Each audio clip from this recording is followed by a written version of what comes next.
한선자, 그냥 밖에서 먹어요. 뭐하러 우리 집까지 오세요? 속이 안 좋아서 식당은 못 가겠다고 했잖아. 식당을 잘 고르면 되죠. 정 우리 집 오고 싶으시면 식사 후에 오셔서 차나 한잔 하시고 가세요. 그리고 한정식당 같은 데 가면 되잖아요. 조미료 안 쓰고 건강한 음식 파는 그런 식당 찾아서 가면 되죠. 우리 집에서는 못 먹는다는 거야? 아, 뭐하러요. 여러 사람 오면 번잡스럽고 요리도 은정이가 해야 하는데 그냥 미역국 한 그릇 얻어먹는 것도 안 되니 엄마가 10년 만에 처음으로 이런 말 하는 거잖아. 항암 때문에 식당 못 간다는데 평생 처음 우리 집에서 밥 한 끼도 못 먹어. 왜 꼭 우리 집에서 미역국을 드셔야 되는데요? 며느리한테 밥상 받고 싶어서 그러세요. 한선자, 괴롭히고 싶어서요. 며느리를 왜 괴롭히고 싶겠어? 은정이가 못하면 너도 못해. 왜 갑자기 심술을 부리시는데요? 심술러는 암에 걸린 엄마한테 밥상 한 번 차려주는 게 그렇게 어려운 일이야? 엄마가 그런 소리까지 들어야 하는 일이야? 너는 내가 곧 죽는데도 그렇게 말할 거니? 그런 말이 아니잖아요. 밖에서 먹으면 되는 걸 굳이 집에 오시겠다고 하니까 불편해서 그렇죠. 그리고 암이랑 밥이랑 무슨 상관이에요? 한선자의 나이는 70세입니다. 그녀의 아들 고상진과 며느리 고은정은 40세입니다. 한선자는 아들과 며느리에게 매우 섭섭했습니다. 자신이 그 집에서 밥 한 끼 먹는 게 뭐가 그리 싫고 지가 떨리는지 특히나 아들에게는 실망감이 이루 말할 수 없었습니다. 한평생 한선자가 아들의 밥상을 차려준 것을 생각해보면 한선자가 아들에게 밥 한 끼 정도는 얻어먹을 수 있는 것 아닌가 싶었죠. 그런데 단 한 끼, 그것도 아픈 엄마의 생일 밥상 단 한 끼 차려주는 게 아들에게는 그렇게 힘든 일이었을까요? 아들이 결혼한 지 10년이 다 돼가지만 단 한 번도 아들 집에서 식사해 본 적이 없었습니다. 그동안 명절에는 아들네가 한선자 집에 와서 한선자가 차려놓은 밥상에 숟가락만 올려서 먹고는 바로 떠났습니다. 아들이든 며느리든 똑같았습니다. 이런 아들 며느리라는 것을 결혼한 지 얼마 안 됐을 때부터 어렴풋이 알고 있었지만 설마 자신이 암에 걸린 뒤에도 똑같을 줄은 몰랐습니다. 아들이 결혼하고 얼마 안 됐을 때였습니다. 그날은 한선자가 딸을 만나기로 했는데 아들과 딸이 꽤 가까운 곳에 살았습니다. 그래서 한선자는 간 김에 결혼한 아들과 며느리도 함께 보고 싶은 마음이 들었습니다. 상진아, 엄마 다음 주 토요일에 상해 만나러 가는데 안 오나요? 그래, 그래서 간 김에 너 시간 있으면 은정이랑 같이 한번 볼래? 점심때 말이야. 설레는 마음으로 꺼낸 말에 아들이 잠시 침묵했습니다. 너희 결혼하고 나서 한 번도 못 봤잖아. 어떻게 사는지도 궁금하고 그러자 아들이 대답했죠. 알았어요. 그러면 근처 오시면 연락 주세요. 한선자는 아들네 집 구경도 좀 하고 싶었고 오랜만에 아들도 보고 싶었습니다. 그래서 그 다음 주 주말에 딸을 만나서 아들네 집 근처로 갔죠. 상진아, 지금 상해 만났어. 어디로 가면 될까? 아, 거기 대학병원 있잖아요. 거기 앞에서 봬요. 아, 그래, 밖에서 만나는 거야? 그러다 아들이 말했습니다. 내 집에 먹을 것도 없어요. 제가 그쪽으로 갈게요. 아, 그리고 은정이는 오늘 같이 못 만나요? 처갓집 갔어요. 그러니 아쉽네. 엄마 식사하시고 바로 집으로 가실 거죠. 아들이 한선자에게 묻자 딸이 한선자의 휴대폰을 가져가 대답했습니다. 너희 집 구경시켜줄 줄 알았는데 우리 집 그래 한 번도 못 가봤잖아. 됐어, 집이지 무슨 구경이야. 한선자도 내심 기대를 하고 있어서 실망하긴 했지만 아들의 대답이 너무 단호해서 오히려 딸을 말렸습니다. 됐어, 집에 갈게. 다음에 은정이 있을 때 다시 오면 되지. 다음에 오셔도 은정이 요리도 못하는데 오셔봤자 대접도 못 해드려요. 그러면 지금 집 구경은 시켜드릴게요. 그리고는 아파트 주소를 불러주었습니다. 한선자는 딸에게 뭐하러 가냐고 했지만 딸은 그런 한선자를 보며 말했습니다. 엄마가 그 집 사준 거잖아. 그러면 자기가 먼저 한 번쯤 오셔라 해야지. 엄마는 무슨 죄 지은 사람처럼 쩔쩔매 그 집 들어가서 뭐라도 훔쳐온대. 그래도 불편하대잖아. 그러는 상진이 걔는 우리 집도 드나들고 엄마 집도 마음대로 드나들면서 아이고 알았다. 그래서 한선자와 딸은 아들네 집으로 갔습니다.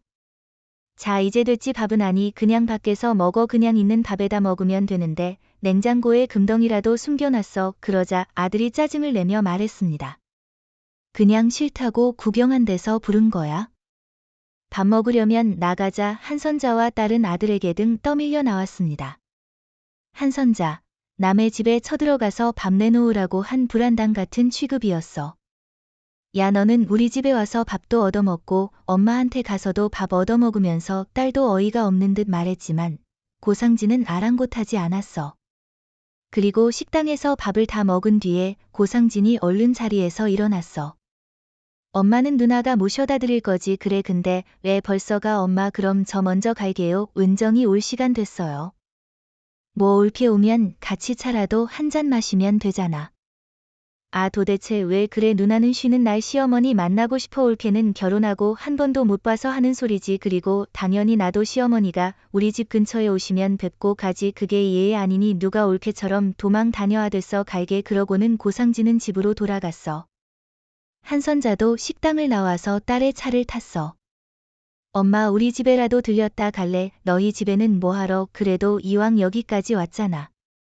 과일이라도 먹고 얘기도 하고 가면 되지 않냐? 이만 집에 갈게. 그러자 딸이 혀를 차며 말했어. 고상진 쟤는 아무튼 차가워. 그 집도 살 때 엄마한테 돈만 달라고 그러고 상의도 하나 안 하더니. 그래도 결혼했으면 한 번은 초대해서 대접 한 번은 해야 하는 거 아닌가? 적어도 받은 만큼은 해야지. 아이고 됐어. 식구끼리 무슨 올케 음식 못한다고 딱 자르는 거 봐됐다니까. 그래, 둘이 잘 살면 그만이니까. 삐딱하게 보지 말어. 한선자도 말은 그렇게 했지만 아예 섭섭하지 않다면 거짓말이었어. 대놓고 말하진 않았지만 아들의 말에서 자신의 방문을 무척거리는 게 느껴졌기 때문이야. 그래서 그 뒤로 한선자도 굳이 아들네 가겠다고 하지도 않았고 고상진도 한선자를 초대하지 않았어. 그렇게 좀 먼 가족으로 지낸 것이 거의 10년에 가까웠어.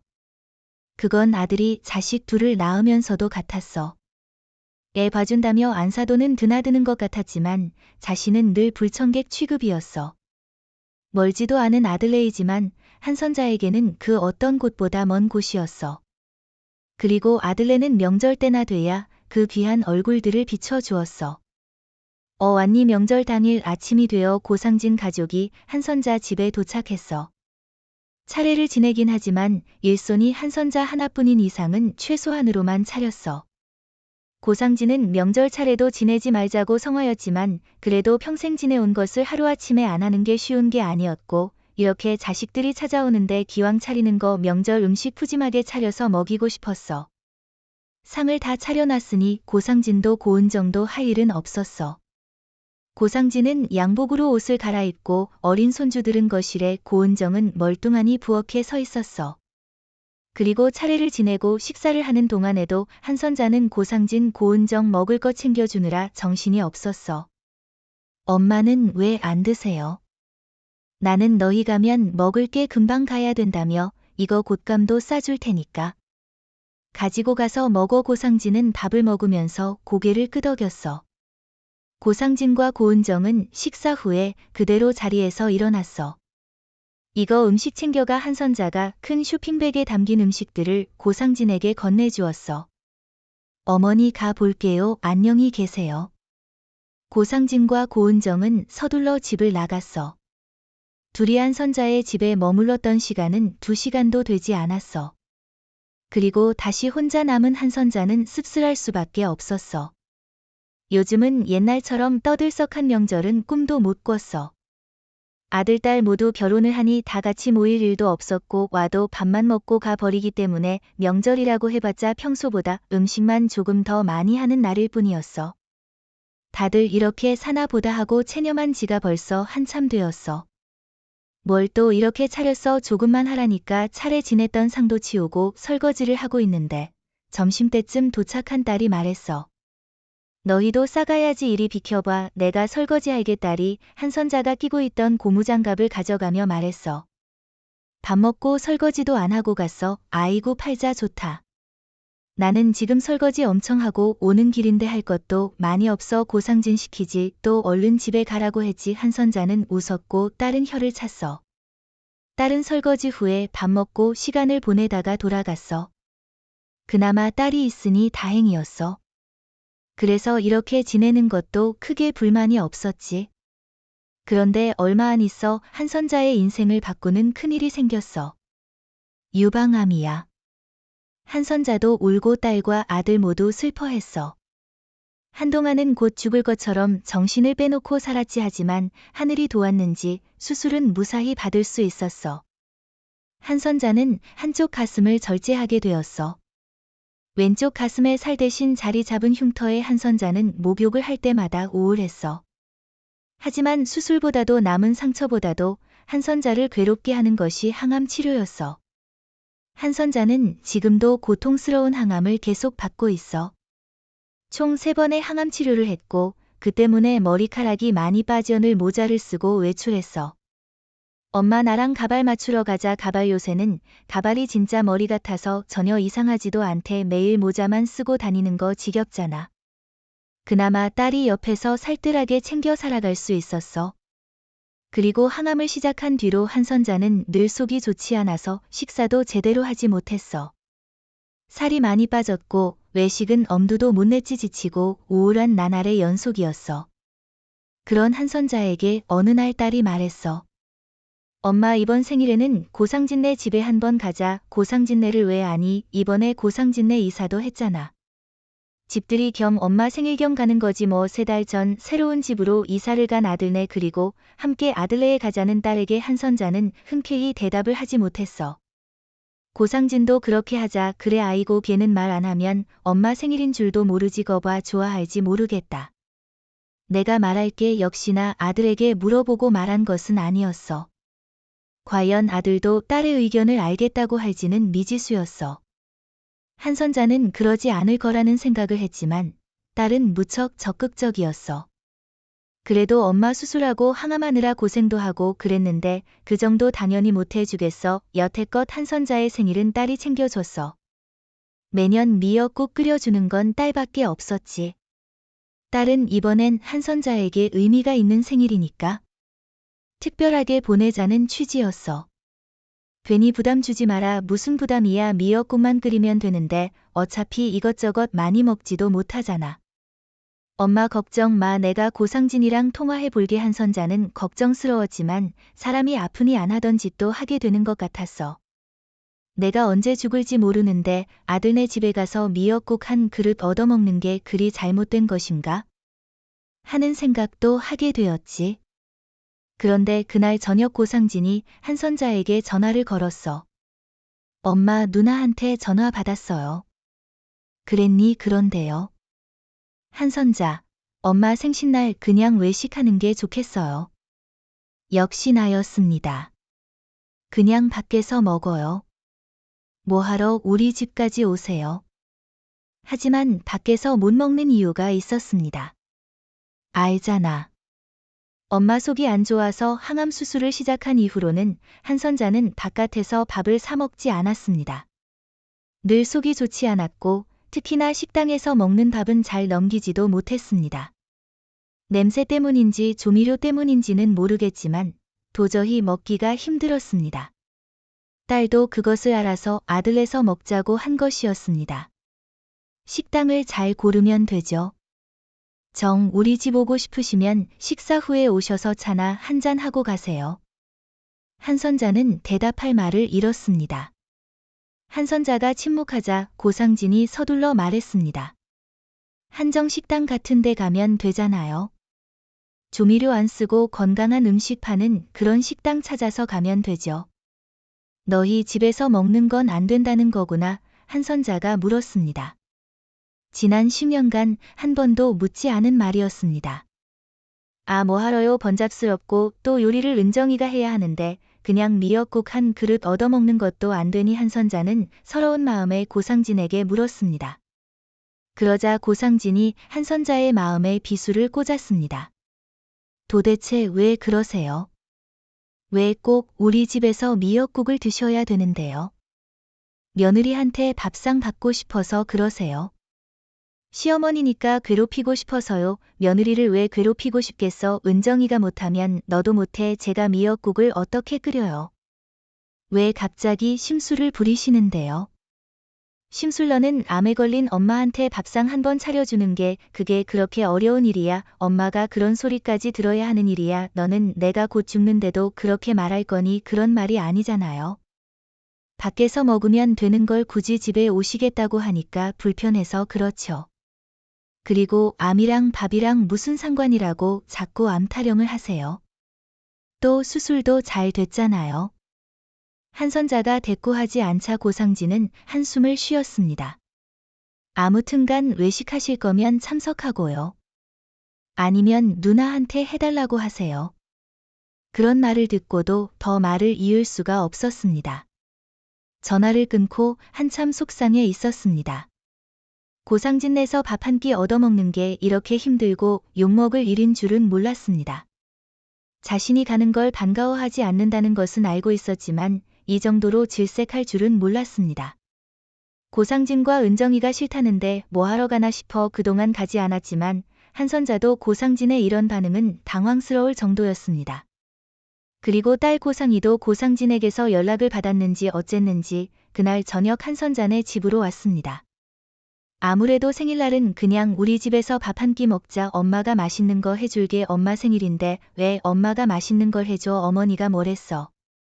또 싸가지 없이 말했지. 그냥 식당 가자는데 뭐하니? 내가 그렇게 알아듣게 말했는데 엄마한테도 그 소리 해. 무슨 그런 놈이 다 있어. 식당에서 밥 못 먹는 거 뻔히 알면서 고상이가 화를 내며 말했습니다. 그리고 인터넷에 사진 올리는 거 보니까 이사했다고 집들이도 하고 했더라. 무슨 그런 나쁜 것들이 다 있어. 식구들이 와서 밥 먹는 건 그렇게 싫고 남은 괜찮은 거야?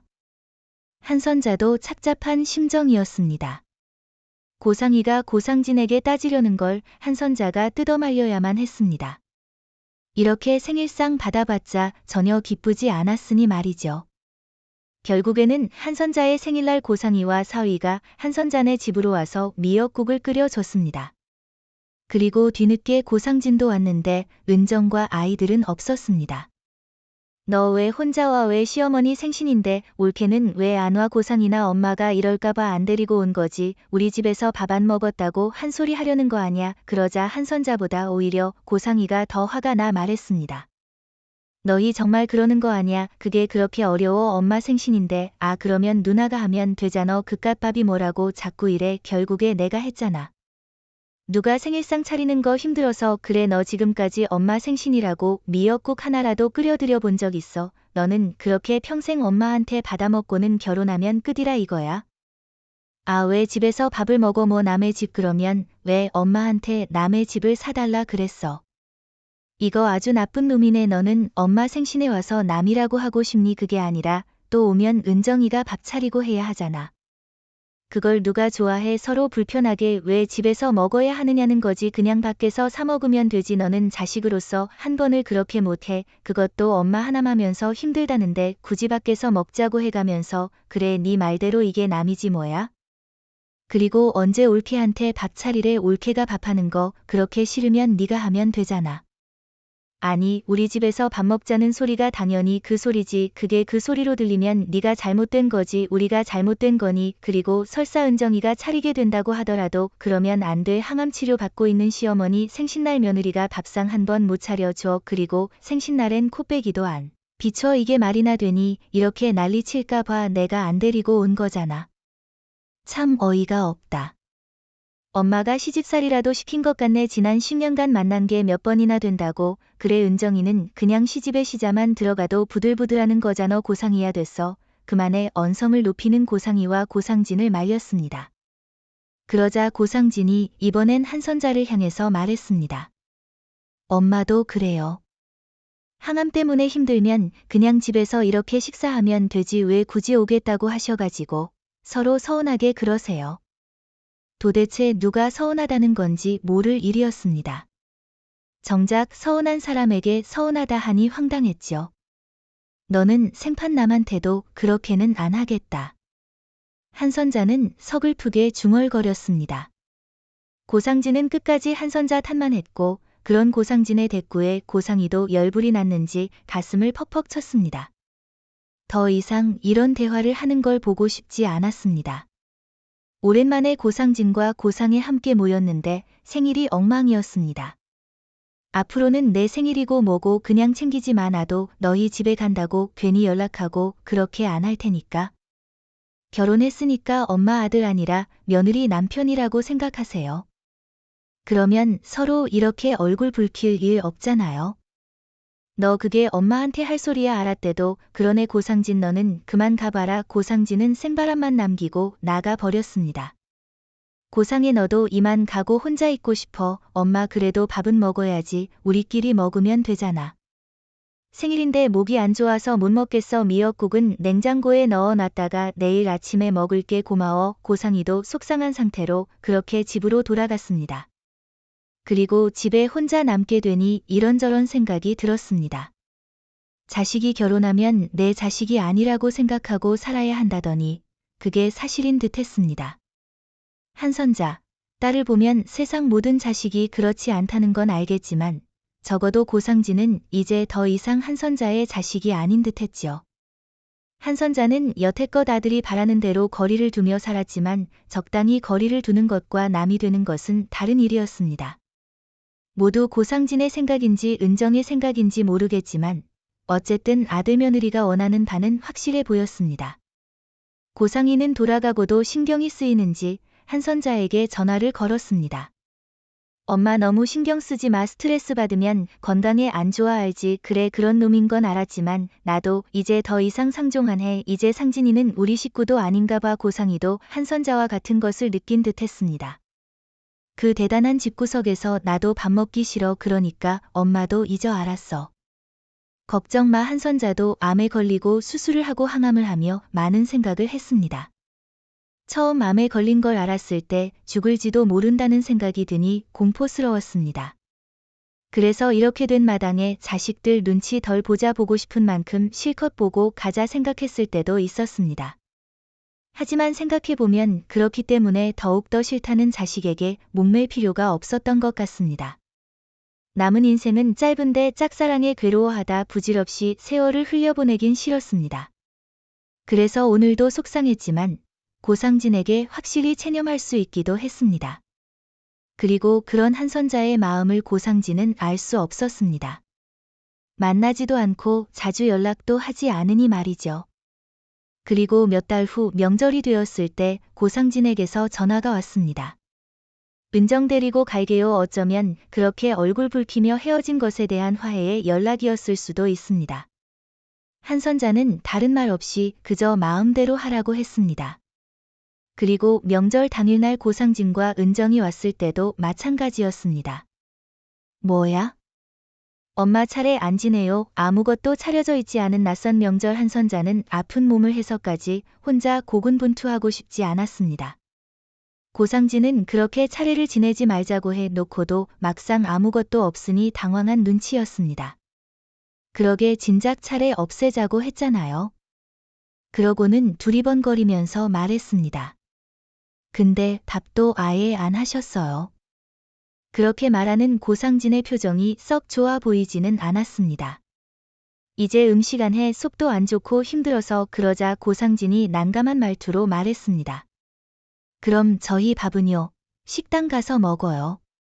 그렇게 말해도 고상진은 여전히 어머니의 상태는 안중에 없었습니다. 그것도 너희 마음대로 해라. 나는 아침에 알아서 챙겨 먹었어. 고상진도 은정도 당황한 눈치였습니다. 아니 그러면 왜 오라고 하셨어요? 애들도 밥 안 먹었는데 내가 언제 오라고 했어? 마음대로 하라고 했지. 그게 그거죠. 힘들게 왔더니 밥도 없고 알아서 하라고요. 황당했습니다. 그 난리를 쳐놓고 한선자에게 밥 타령을 할 수 있는 뻔뻔함에 놀랐지요. 너희끼리 나가서 먹던가 알아서 차려 먹던가 해. 그러자 고상진과 은정의 표정이 일그러졌습니다. 제가요? 왜 너희 손은 금태라도 둘러서 받아먹기만 하고 차릴 줄은 모르니. 엄마 설마 너희가 나한테 밥 달라고 할 줄은 몰랐어. 생일날 그렇게 말해도 밥 한 번 차리면 하늘이 무너지는 것처럼 했잖아. 그러자 고상진이 화를 냈습니다. 또 그놈의 밥상 타령이에요. 아니 밥상을 받고 싶은 게 아니라 그 정도로 부모를 질색하는 너희한테 실망한 거야? 참 인정머리 없는 자식 아니냐. 너는 처갓집에도 그렇게 하니? 처갓집 얘기가 왜 나와요? 처갓집에도 그렇게 하면 너는 천하의 나쁜 놈이고 처갓집에는 그렇게 안 한다고 하면 썩을 놈의 불효자 아니니? 너희도 나중에 너희 애들한테 딱 그만큼만 대접받고 살아라. 한선자의 말에 고상진과 은정의 안색이 파랗게 질렸습니다. 이래도 저래도 아무 말 안 했더니 좋은 부모가 아니라 바보 같은 부모로 취급하는 자식들이었습니다. 오늘 아무것도 안 차리신 것도 저한테 시위하시느라 그런 거죠. 참 말본새 한번 대단한 아들이었습니다. 알았어요. 저희는 그냥 돌아갈게요. 그리고 이렇게 안 찾아올게요. 대접도 안 해주는 시집에 어느 며느리가 또 오시겠어요. 너는 참 은정을 생각하는 만큼 부모를 요만큼이라도 생각은 하니? 그래 가든 말든 그것도 너희 맘대로 해. 나도 너희는 남이라고 생각할게. 너희가 나한테 했던 것처럼. 알았어요. 고상진이 뒤돌아서자마자 뒤통수에다 대고 한선자가 덧붙였습니다. 그리고 나 죽기 전에 이 집은 네 누나 앞으로 주고 갈 거니까 그것도 알아. 더 상관없지. 어차피 남이니까. 그러자 고상진이 희번득한 눈으로 다시 뒤돌아보며 대답했습니다. 지금 유산 가지고 협박하세요. 그건 협박이 되나 보다. 왜? 엄마가 암 환자니까 금방 죽을 것 같아서. 그래 엄마라고 부르지도 마. 남처럼 살라며. 나도 남한테는 내 재산 안 줘. 나도 나한테 잘하는 자식이 좋지. 피만 이어져 있는 남보다도 못한 자식은 필요 없다. 그러자 고상진이 말문이 막힌 듯 입만 뻐끔거렸습니다. 간다며 어서 가봐. 문 걸어 잠궈야 하니까. 한선자가 고상진에게 했던 것처럼 이번엔 한선자가 고상진을 현관 밖으로 밀어냈습니다. 그리고는 딸깍하고 문을 잠가 버렸지요. 마지막에 본 고상진의 허탈한 표정. 돈이 걸려 있어야 부모를 부모처럼 생각하는 듯 했습니다. 그리고 실제로도 며칠 뒤에 고상진에게서 연락이 왔습니다. 엄마, 저희 집에 오세요. 그때 못해드린 미역국 끓여 드릴게요. 한 발짝 양보한 듯한 말에 한선자는 헛웃음이 나왔습니다. 고상진은 한선자를 머저리로 생각하는 듯 했습니다. 그런다고 내 마음 변하지 않으니까 싫은 일 할 것 없어. 괜히 애쓸까 봐 말해준다. 고상진은 말이 없었고 한선자는 전화를 끊었습니다. 암에 걸렸다는 걸 알았을 때도 수술하고 항암하느라 힘들어했을 때도 그저 자기 가족만 챙기기 바빴던 고상진이었습니다. 사람이 힘들어 보니 진짜 나를 위해 주는 사람과 아닌 사람이 구분이 됐습니다. 그게 자식일지라도 날 생각해 주지 않는 사람을 품에 안고 살아가고 싶지 않았습니다. 한 치 앞도 못 보는 게 인생인데 앞으로는 좋은 것만 먹고 좋은 말만 듣고 좋은 사람하고만 살아가고 싶었습니다. 가슴 한편이 뚫린 듯한 기분이 들었지만 이것도 시간이 해결해 줄 문제였습니다.